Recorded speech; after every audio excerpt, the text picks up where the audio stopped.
Hello students, कैसे हो आप सब। आज हम करेंगे बेटा क्लास 10th का first chapter chemical reaction and occasions. जो हमारे पास चैप्टर का नेम है केमिकल रिएक्शंस एंड ओकेशंस। क्या होती है केमिकल रिएक्शन? क्या होता है बेटा, टू और मोर सब्सटेंस, दो या दो से ज़्यादा जो सब्सटेंस होते हैं रिएक्ट करके न्यू सब्सटेंस फॉर्म करते हैं, न्यू प्रोडक्ट बनाते हैं, वो क्या होता है हमारे पास केमिकल रिएक्शन से होती है। तो हमने बेटा जी प्रीवियस क्लासेस में पढ़ा था कि हमारे पास दो तरह के चेंज होते हैं। कौन कौन से? एक तो फिजिकल चेंज होता है, दूसरा कौन सा होता है? केमिकल चेंज होता है।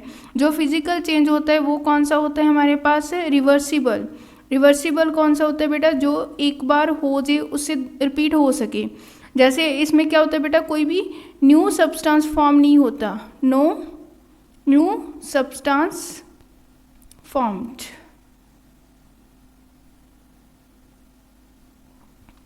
कोई भी न्यू सब्सटेंस क्या होता है बेटा, नहीं बनता। जो हमारे पास केमिकल रिएक्शन से होती है, केमिकल चेंज होता है, केमिकल चेंज में बेटा जी हमारे पास वो इरिवर्सिबल होती है। इरिवर्सिबल का मतलब जो एक बार चीज़ हो जाए बेटा जी उससे दोबारा में वो चीज़ नहीं बनती। तो यहाँ पर बेटा क्या होता है, जो केमिकल चेंज है वो इरिवर्सिबल चेंज होता है हमारे पास। इरिवर्सिबल क्या होता है? चेंज होता है।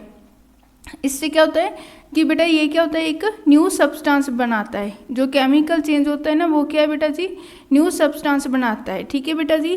तो बेटा जी हमारे पास जो फिजिकल चेंज है, फिजिकल चेंज की जो हमारे पास एग्जांपल होती है, तो इसमें क्या होता है, मेल्टिंग हो गया, मेल्टिंग पॉइंट हो गया, बॉइलिंग पॉइंट, ये हमारे पास फिजिकल चेंज हो जाते हैं। केमिकल चेंज क्या होता है हमारे पास बेटा, जैसे जो मिल्क है, मिल्क से क्या बनना, कर्ड बनना। ठीक है, वो हमारे पास क्या होगा, केमिकल चेंज होगा। ठीक है बेटा। तो बेटा अब करते हैं हम एक्टिविटी 1.1।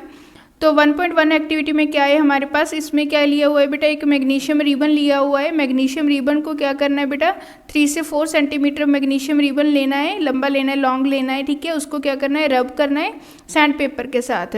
जब मैग्नीशियम रिबन जब हमने ले लिया, ठीक है बेटा जी, उसको बर्न करने से पहले हमने क्या करना है, सैंड पेपर से क्लीन करना है। सैंड पेपर से क्या करना है, उसको क्लीन करना है। और क्या करना है, बाद में हमने बर्न करना है। हमने क्या बेटा जी, जो मैग्नीशियम रिबन है, ठीक है जी, उसको सैंड पेपर के से क्यों साफ़ करते हैं? जो मैग्नीशियम रिबन है ना, उसे हम सैंड पेपर से क्यों साफ़ करते हैं? क्योंकि उसके ऊपर क्या होती है, एक ऑक्साइड की लेयर होती है। ठीक है, क्योंकि बेटा उसके ऊपर क्या होती है, एक ऑक्साइड की लेयर होती है। ठीक है, उसे साफ़ करते हैं हम। तो जब हम मैग्नीशियम रिबन को बर्न करेंगे इन प्रेजेंस ऑफ ऑक्सीजन में, तो हमारे पास क्या बनेगा बेटा, मैग्नीशियम ऑक्साइड बनेगा। वो कौन से कलर का होगा, वाइट पाउडर, हमारे पास वाइट कलर का होगा बेटा जी। तो इसे क्या कहते हैं, मैग्नीशियम ऑक्साइड। तो यहाँ से क्वेश्चन आता है कि मैग्नीशियम रिबन को बर्न करने से पहले हम सैंड पेपर से क्यों साफ़ करते हैं। तो यहाँ से बेटा कौन सा क्वेश्चन बनता है हमारे पास कि मैग्नीशियम रिबन को जब हम बर्न करने से पहले सैंड पेपर से क्यों साफ़ करते हैं? क्योंकि उसके ऊपर क्या होती है बेटा, ऑक्साइड की लेयर होती है। ठीक है बेटा जी।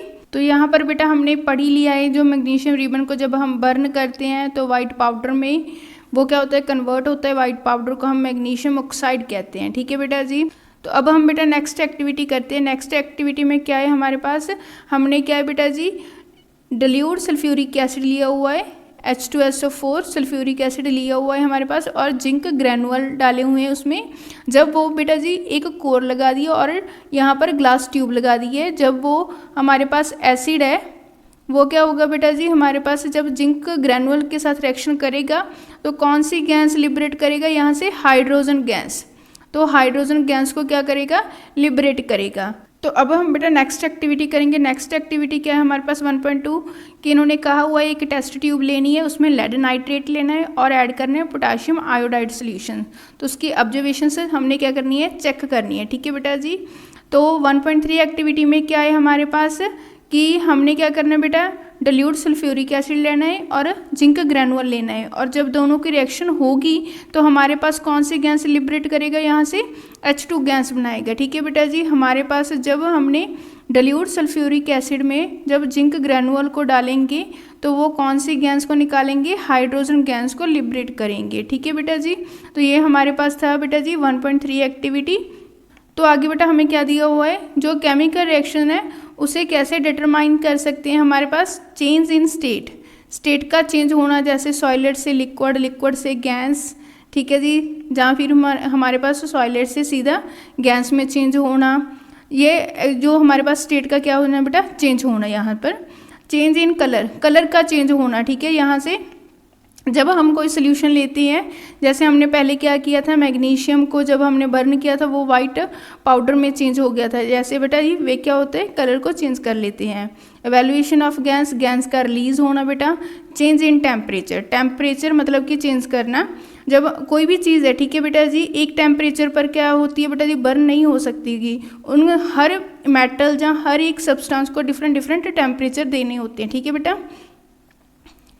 तो आगे हमने करना है बेटा जी केमिकल लोकेशन से। केमिकल लोकेशन क्या होती है हमारे पास, तो यहाँ पर हमें दिया हुआ है बेटा जी, जो मैग्नीशियम रिबन है, जो हमने एक्टिविटी की थी, मैग्नीशियम रिबन को इन प्रेजेंस ऑफ ऑक्सीजन में बर्न किया था, तो मैग्नीशियम ऑक्साइड को फॉर्म किया था, ठीक है बेटा जी।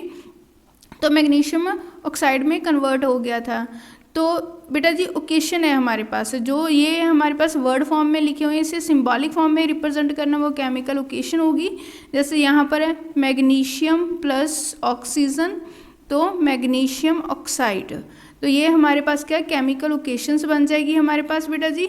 तो ये बेटा जी हमारे पास वर्ड फॉर्म में रिप्रेजेंटेशन है। तो यहाँ पर बेटा जी हमारे पास जो रेक्टेंट है, जो एरो से पहले वाला रेक्टेंट होता है, एरो के बाद वाला बेटा प्रोडक्ट होता है, जो रेक्टेंट होता है बेटा जी, और 2 और मोर एलिमेंट होते हैं जो कंबाइन करके न्यू प्रोडक्ट को फॉर्म करते हैं, ठीक है बेटा। जो रेक्टेंट है बेटा जी वो भी हमें प्लस की फॉर्म में लिखा जाता है, जो प्रोडक्ट है वो भी क्या होता है बेटा, प्लस की फॉर्म में लिख सकते हैं, ठीक है। 2 और मोर जो प्रोडक्ट बनते हैं यहाँ पर। तो बेटा जी नेक्स्ट टॉपिक है हमारे पास राइटिंग द केमिकल लोकेशन से। यहाँ पर हमने बताना है बेटा unbalanced chemical location. Unbalanced chemical locations क्या होती है, जो हमारे पास रिएक्टेंट और प्रोडक्ट के जो एलिमेंट है, जो एटम है, ठीक है, उनका जो मास है वो बेटा वो सेम नहीं होता, वो क्या होता है हमारे पास अनबैलेंस्ड केमिकल लोकेशन होती है। यहाँ पर देखो बेटा जी, तो यहाँ पर बेटा हमारे पास जैसे ये लोकेशन दी हुई है, मैग्नीशियम दिया है, ऑक्सीजन के कितने एलिमेंट है, 2 दिए हुए हैं, और प्रोडक्ट साइड 1 दिए हुए हैं हमारे पास, ऑक्सीजन के मैग्नीशियम के 1 है, ठीक है। पर ऑक्सीजन के बेटा जो रिएक्टेंट साइड है वो 2 है, प्रोडक्ट साइड 1 है, तो ये क्या बेटा जी अनबैलेंस्ड ओकेशंस है। तो अनबैलेंस्ड ओकेशन को हम क्या कहते हैं, इसका सेकंड नेम क्या है, स्केलेटन केमिकल ओकेशन। तो बेटा ये हमारा टॉपिक था आज का।